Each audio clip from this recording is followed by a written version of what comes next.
Hello, the May update for the economic indicators from the US Census is in. In this video, we will be taking a look at what happened with the US retail in the aftershocks of the COVID-19.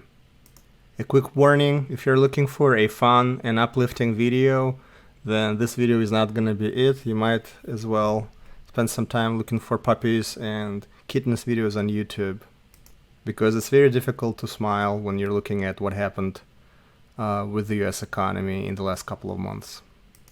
Just to remind you, we're looking at the publicly available dashboard. The link I will post in the description that we maintain based on the US Census economic indicators. And in this screen, so there's several ways to slice and dice data there. We're just going to be looking at the retail trade in this video, and we have a couple of different ways to look at this data. We can either look at it as whatever selected in the drop down here. Right now it's retail trade. The other view that's available to us is take a look at the metric itself. So this is retail trade. The number is in millions of dollars, and then we can also take a look at it relative to the prior year. By just looking at the overall trend for the retail trade, you see that we have a huge drop in April. And where in January we peaked at $464 billion. We had an almost $100 billion drop in US retail, down to $371 billion. To put this in perspective, let's take a look at this yellow line, this metric relative to last year.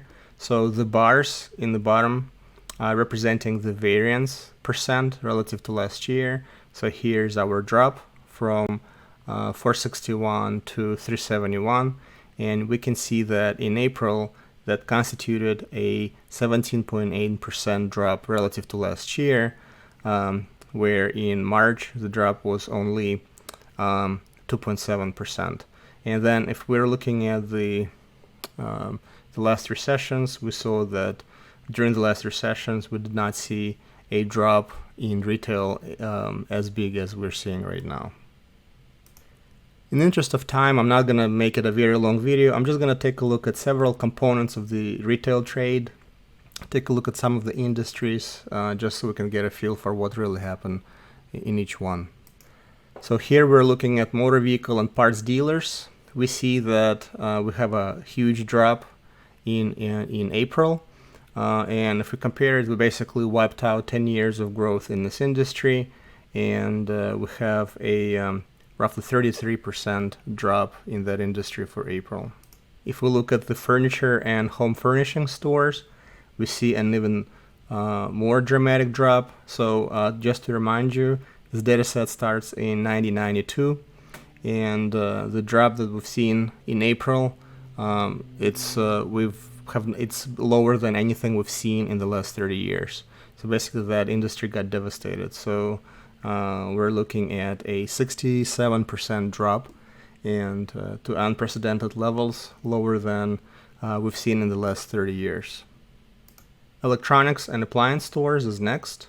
So here we're seeing a very similar picture. We see the number drop below the levels that we were in 1992. So we went from $8 billion in January to $2.8 billion in April, and that constitutes a 65% drop.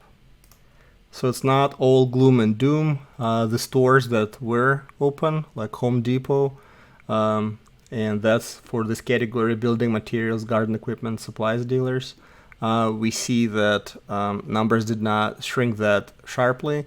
There was a slight increase actually in March, and then we see a modest growth of 0.0%, 0.4% in April. But at least we're not seeing a 60% drop that month.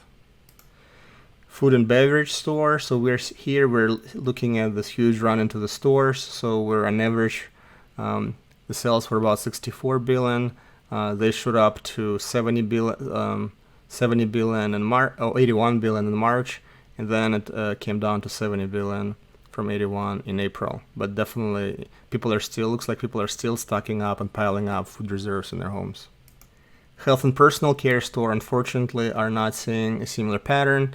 The sales have dropped by 10%, and you can see this industry was pretty much growing even through the recession years, but it's experienced a huge drop of roughly 10% in April. Gasoline stations is the next one. We see that there's some volatility in that industry, in part of retail. So we saw a major drop in gas station utilization that occurred during the 2008-2010 recessions. Things have been up and down, but then again, we saw a huge, probably the biggest drop that we've seen in March and April, basically to the levels we have not seen since early 2000s. And gas station sales dropped by 43%. Clothing and clothing accessory stores, if you see that drop, that's nothing short of catastrophic. So we are looking at 89% drop in April, preceded by a 49% drop in March. So basically, that industry is at the levels that we have not seen for 30 years. Sporting goods, hobby, musical instrument, and bookstores, again, enormous drop from basically $6.6 billion a month to down to 3.4, which is a roughly 50% drop. Again, we have not seen anything like this before. This is a huge drop in sales for that industry. Curious if they'd be able to recover from that. General merchandise stores, you could see that it's pretty solid line with not a whole lot of fluctuations. So it's a fairly resilient industry, part of retail, but even that part, actually there was a huge drop of 15%. So even that industry is experiencing some hardships right now. Department stores, we could see that this industry has been shrinking. It picked up in 2001 and has been shrinking on a pretty steady pace for the last 20 years. And it took almost it took a 47, almost 50% drop in April. Will department stores ever come back, and will that industry recover? Given the overall trend and the last couple of months, who knows? And the last industry here is food services and drinking places. So basically that's restaurants and bars. You can see that this industry has been very resilient again. Through all the recessions, we have not seen a whole lot of major fluctuations. There was a little bit of, it was affected a little bit in 2008-2009 recession, but it's been able to weather the storms pretty well for the last 30 years until the last 2 months. The sales dropped basically to the level of early 2000s. So in March, that industry lost 27%, and then in April, that industry shrunk by roughly 50%. To summarize, we can see that COVID-19 pandemic has had catastrophic results on several industries and within the United States retail. Some industries shrunk by 40, 60, and even 80%. Again, this data, even though it's for May, it came out in May, but it covers data through April. I would expect that May data is not going to be any better than that for April. And the issue with retail, e-retail, you could think of it as a leading indicator. So when retail shrinks, that we can immediately see the impact of that.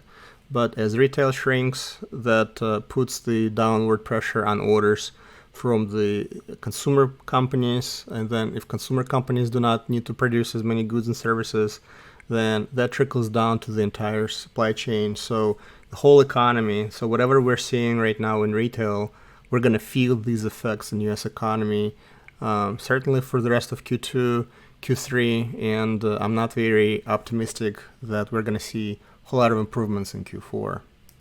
I've heard somebody say that U.S. economy is projected to shrink by 40% in Q2 of 2020. Those numbers are usually actualized, but if you think of a recession of having a quarter where there is where economy shrinks by 1%, and we call that a recession. What we're looking at right now is basically 10 recessions that we've experienced at once. Again, sorry that it wasn't a fun and uplifting video. Hope you found it informative. Please come again soon for some more. Thank you. Bye.